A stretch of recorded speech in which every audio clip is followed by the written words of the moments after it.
Grandpa Ken, that's me, reads old books. The Tale of Timmy Tiptoes by Beatrix Potter. Recording by Frank Woodward. Once upon a time, there was a little, fat, comfortable gray squirrel called Timmy Tiptoes.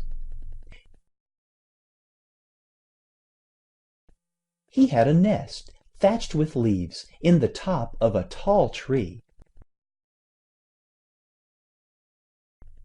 And he had a little squirrel wife called Goody. Timmy Tiptoes sat out enjoying the breeze. He whisked his tail and chuckled, "Little wife Goody, the nuts are ripe. We must lay up a store for winter and spring." Goody Tiptoes was busy pushing moss under the thatch. "The nest is so snug. We shall be sound asleep all winter. Then we shall wake up all the thinner when there is nothing to eat in springtime," replied prudent Timothy. When Timmy and Goody Tiptoes came to the nut thicket, they found other squirrels were there already. Timmy took off his jacket and hung it on a twig. They worked away quietly by themselves. Every day they made several journeys and picked up quantities of nuts. They carried them away in bags and stored them in several hollow stumps near the tree where they had built their nest. When these stumps were full, they began to empty the bags into a hole high up a tree that had belonged to a woodpecker. The nuts rattled down, down, down inside. "How shall you ever get them out again? It is like a money box," said Goody. "I shall be much thinner before springtime, my love," said Timmy Tiptoes, peeping into the hole. They did collect quantities, because they did not lose them. Squirrels who bury their nuts in the ground lose more than half, because they cannot remember the place. The most forgetful squirrel in the wood was called Silvertail. He began to dig, and he could not remember. And then he dug again and found some nuts that did not belong to him, and there was a fight. And other squirrels began to dig. The whole wood was in commotion. Unfortunately, just at this time, a flock of little birds flew by. From bush to bush, searching for green caterpillars and spiders. There were several sorts of little birds twittering different songs. The first one sang, "Who's been digging up my nuts? Who's been digging up my nuts?" And another sang, "A little bit of bread and no cheese, a little bit of bread and no cheese." The squirrels followed and listened. The first little bird flew into the bush where Timmy and Goody Tiptoes were quietly tying up their bags. And it sang, "Who's been digging up my nuts? Who's been digging up my nuts?" Timmy Tiptoes went on with his work without replying. Indeed, the little bird did not expect an answer. It was only singing its natural song, and it meant nothing at all. But when the other squirrels heard that song, they rushed upon Timmy Tiptoes and cuffed him and scratched him and upset his bag of nuts. The innocent little bird, which had caused all the mischief, flew away in a fright.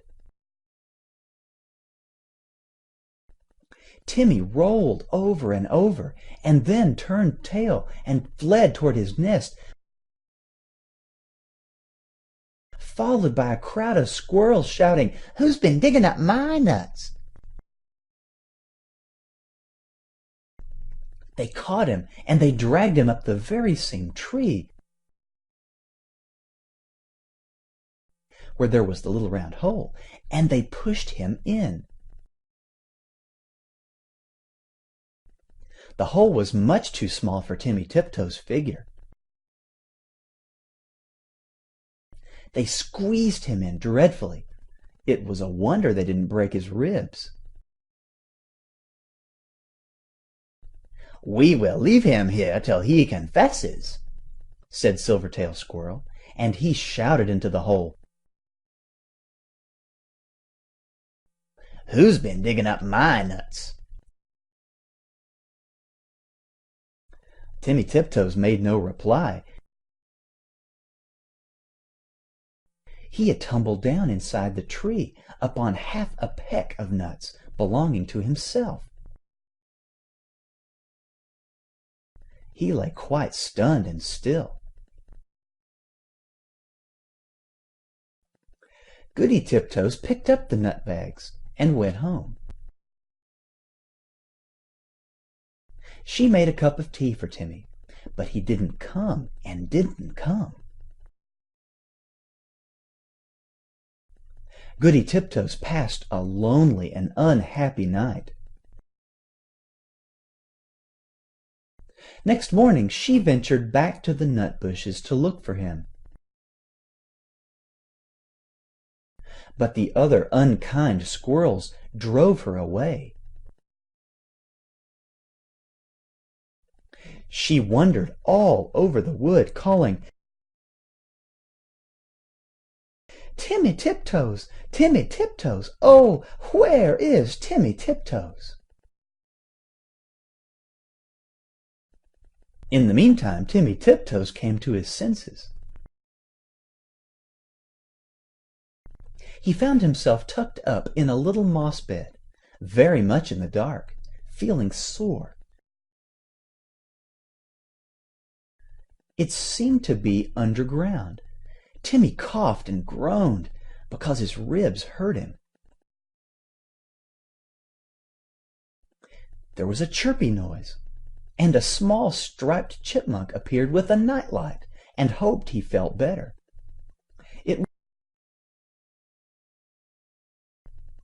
It was most kind to Timmy Tiptoes. It lent him its nightcap, and the house was full of provisions. The chipmunk explained that it had rained nuts through the top of the tree. "Besides, I found a few buried."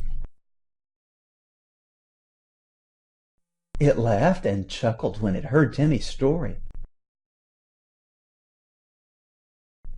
While Timmy was confined to bed, it enticed him to eat quantities. "But how shall I ever get through that hole unless I thin myself? My wife will be anxious." "Just another nut or 2 nuts. Let me crack them for you," said the chipmunk. Timmy Tiptoes grew fatter and fatter. Now, Goody Tiptoes had set to work again by herself. She did not put any more nuts into the woodpecker's hole, because she had always doubted how they could be got out again. She hid them under a tree root. They rattled down, down, down. Once, when Goody emptied an extra big bag full, there was a decided squeak. And the next time Goody bought another bagful, a little striped chipmunk scrambled out in a hurry. "It's getting perfectly full up downstairs. The sitting room is full, and they are rolling along the passage, and my husband, Chippy Hackey, has run away and left me. What is the explanation of these showers of nuts?"